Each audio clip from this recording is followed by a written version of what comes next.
have our two glues. So we have a flexible glue and we have the tab weld, the grey glue. So when would I use both of those? 90% of what you're going to come across, you're going to want probably actually higher than that.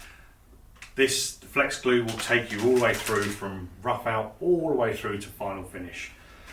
So why do we have two glues within the system? Well, this is for fast and simple. If I'm working on some of the smaller tabs down here, the setup time on this glue is a lot quicker, and also it just pushes.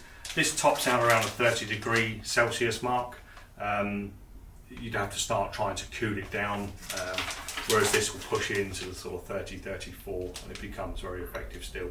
So obviously these are systems that have been sold worldwide, so we need to make sure we've got everyone covered. You can force cool the glues.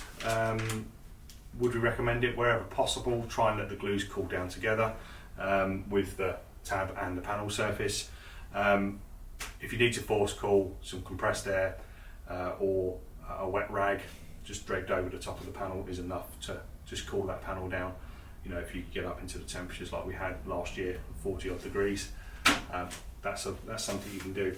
But for the most part, say this is going to be for your fast, in fact it says there, fast, small and simple damage. The working window on the flex glue is huge. As long as you keep that glue at a certain temperature, which again is in your 6Cs process, this will sit. You can actually lay a tab on.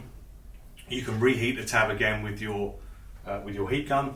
So if you feel you're losing a little bit of heat in there, just reactivate the glue and then it will be good for pulling again. So just a really, really good effective glue.